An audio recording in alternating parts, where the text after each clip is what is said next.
लाल किताब का नाम, पहले तो लाल किताब क्यों है और उसका रंग भी लाल क्यों है? लाल किताब का नाम लाल किताब क्यों है? इसका बड़ा सिंपल सा आंसर है, कोई ज़्यादा मुश्किल नहीं है। अच्छा, हाँ हाँ। रीज़न बीइंग कि जो इंसान है, इंसान के बॉडी में खून कौन से कलर का है? लाल। उसका रंग लाल क्यों है? बिल्कुल। इसीलिए लाल किताब जो है काल पुरुष पे चलती है, काल पुरुष की कुंडली पे काम करती है। अच्छा। काल पुरुष कौन? खुद इंसान। जी। तो इंसान के अंदर 70% जो है ब्लड ही है, जी। तो उसका रंग भी लाल है, इसलिए लाल किताब का ना जो रंग है वो लाल है। इसीलिए उसका नाम काल पुरुष पे बनाई गई, इसलिए लाल किताब इसका नाम अच्छा। रख दिया गया। सर मैं आपसे ये जानना चाहूँगी, जैसे कि आपने अभी बताया कि लाल किताब जो चलती है काल पुरुष कुंडली पर चलती है। जी। काल पुरुष कुंडली क्या है? काल पुरुष कुंडली क्या है कि जैसे अगर मैं एक लाइन में समझाऊं, आपने बहुत सारी एस्ट्रोलॉजीज देखी होंगी, जैसे पराशरी, जी। है ना। पराशरी इज अ मदर, मतलब वो एक मदर है। मदर के बाद जितनी भी ब्रांचेस निकली हैं, जैसे भृगु है, जी। नाड़ी ज्योतिष है, ठीक है, तो ये सब निकलने के बाद इसी तरह से लाल किताब भी अपने आप में एक ज्योतिष पद्धति है, जी। ठीक है। अब ज्योतिष पद्धति काल पुरुष पे बनाई गई, तो यहाँ पर हम क्या करते हैं, राशि छोड़ नक्षत्र भूला, ना ही कोई पंचांग लिया, जी। 12 घरों को हिंद मान, सारा जो है हाल बतला दिया। तो इसलिए हम लगन को ही मेष लगन की कुंडली मानते हैं। अच्छा। चाहे कोई भी उसमें आपका नंबर बैठा हो, जैसे वैदिक और बाकी ज्योतिष क्या करती है, लाइक आपकी कुंडली में पहले घर में 9 नंबर बैठा है जी, तो वो आपकी धनु लगन की कुंडली होगी। हमारे लिए कोई फर्क नहीं पड़ता आपकी धनु हो मीन हो, हम मेष से ही आपकी सारी प्रिडिक्शन करते हैं। जी। तो ये काल पुरुष की कुंडली में मेष लगन को ही लगन बोला गया है, इसलिए उसे काल पुरुष कुंडली बोला है। लोगों के लिए कंफ्यूजन नहीं होता? कुछ लोग नंबर के हिसाब से बताते हैं, देखो, कुछ लोग। आपकी बात बिल्कुल सही है, लोगों को कंफ्यूजन होता है, ठीक है। अब मेरे पास एग्जाम्पल के तौर पे कोई क्लाइंट आ रहा है इस चीज़ को लेकर, तो मैं बताऊंगा तो उसको उसी के तरीके से, बट ये हमारी गणना करने के लिए हम उसको मेष ही लेके चलेंगे। हम जिस भाव में, मतलब जिस हाउस में जो ग्रह बैठा है, हम उसके अकॉर्डिंग प्रिडिक्शन करेंगे। लाल किताब बड़ी प्यारी किताब है, और सही बोलूँ तो इस मायने में बोलूँ कि इंसान को बहुत ही बारीकी से, बहुत आसानी से समझ आने वाली किताब है। तो एक लेमैन भी ना, बड़े कहते ना, एक आम इंसान भी इसको बड़े आसानी से समझ सकता है। लेकिन लाल किताब का जैसे ही हम जिक्र सुनते हैं, लाल किताब सुनते ही ऐसा मन में आता है टोना टोटका, कुछ अजीब, कुछ भयभीत तरीका का। मैंने जब पहली बार लाल किताब अच्छा, सुना ये तो बताओ, मुझे ऐसा फील टोना आया। टोटका होता क्या है? चलो आप ही लोगों से पूछता हूँ, टोना टोटका क्या, किसको मानते हैं टोना टोटका? किसी के ऊपर कुछ कर देना। हाँ, किसी तरीके की कोई जादुई प्रक्रिया कर देना, कोई इसको ऊपरी आप चीज़। टोना टोटका मानते हैं? हाँ, किसी तरीके टोना का मैं समझ सकता हूँ, बट टोटका ये उर्दू वर्ड है, अच्छा। ठीक है। और पुराने जमाने में कोई भी उपाय किया जाता था, हमारे बुजुर्ग उसको टोटका बोलते थे, अच्छा। ठीक है। जी। That is a point. तो टोटका बोल दिया जाता था, बट ये एक उपाय है, ठीक है। अभी जैसे आप पूछ रहे थे कि लाल किताब है क्या, जी। भाई लाल किताब क्यों आई मार्केट में, है ना। तो उसका एक मेन सिंपल सा आंसर अगर मैं आपको बताऊं, हम अपने संस्कारों को भूल चुके हैं, जी। ठीक है ना। और इसको छोटी ही लाइन में, एक लाइन में क्लियर करना चाहूँ, बिल्कुल।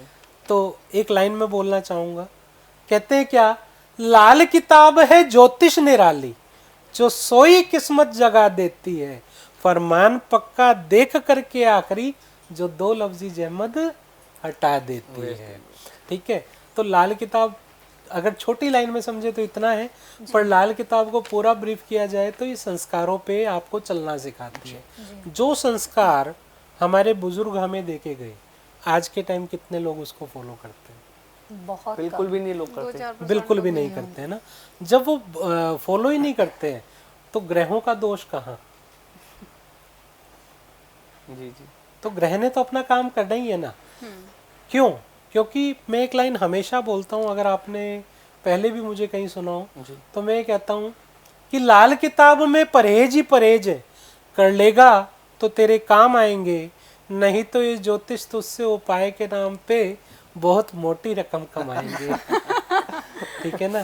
तो आप समझे कि लाल किताब के उपाय, जैसे आप टोना टोटका बोल रहे थे, तो टोना टोटका के साथ ज़्यादा ना इसमें परहेज बताए गए हैं। अच्छा। कि कब आपको क्या करना चाहिए, कब क्या करना चाहिए, क्या नहीं करना चाहिए, इसको आप तरीके से फॉलो कर लेना तो इंसान कभी भी दिक्कत में। लोगों के मन में से ये भ्रम तो निकालना है कि लाल किताब सिर्फ आपको संस्कारों पे चलना सिखाती है। जी। हाँ, इसके उपाय करने का तरीका थोड़ा तरीके से किया जाए। अच्छा। जैसे लाल किताब का जो मेन कोई भी उपाय हम करते हैं, सूर्य उदय के बाद किया जाए, सूर्य अस्त से पहले कर लिया जाए। अच्छा। सूर्य अस्त के बाद कोई भी उपाय हम लोग करते हैं, उसकी जिम्मेवारी हमारी खुद की होती है। अच्छा। उसका गलत होने का। ठीक है। पहली चीज, जिस दिन बारिश आ रही हो उस दिन लाल किताब के उपाय नहीं किए जाते, नए उपाय।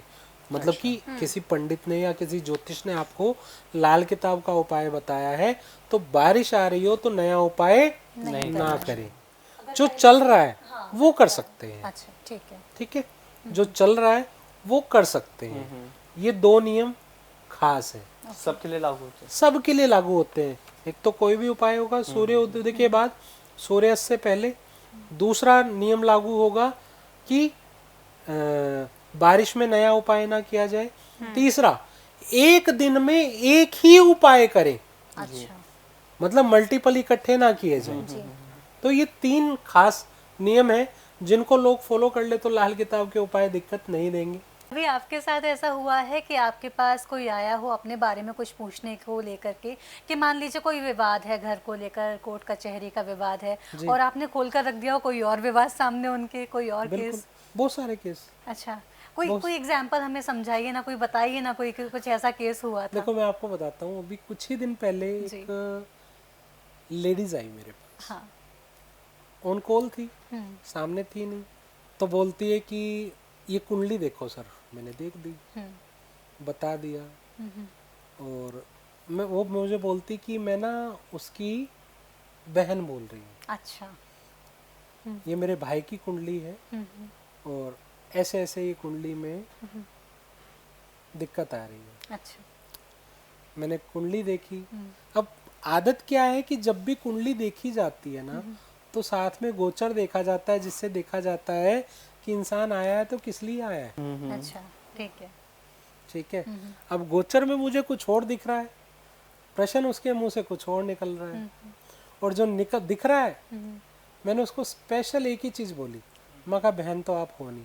अच्छा। ठीक है, बहन तो आप हो नहीं, जी। आप या तो माशूका हो या बीवी हो।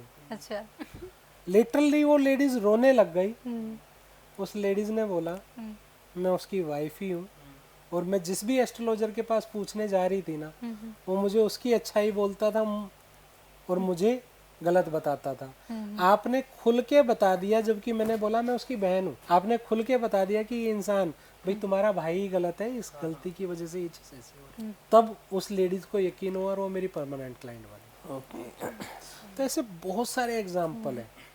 अभी इन्हीं पॉडकास्ट के दिनों में ही मैं बता रहा हूँ, एक लेडी आई, लेडी को प्रॉब्लम वही, बच्चा कंसीव नहीं कर पा रही।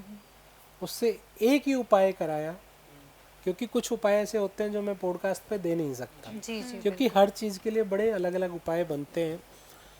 एक ही उपाय कराया और मिठाई का डब्बा मेरे पास आ गया। तो मतलब रिजल्ट भी आते हैं। जी जी जी जी। ऐसा नहीं है कि रिजल्ट नहीं आते। कहते कि किसी भी चीज़ को, अब मैं आपको बार बार अभी कह रहा हूँ ना कि डॉक्टर के पास गए, डॉक्टर ने कहा कि ये दवाई खा लेना आप ठीक हो जाओगे, पर डॉक्टर ने आपको परहेज भी बताया। अगर आपने वो परहेज नहीं किए, दवाई किसी काम की नहीं।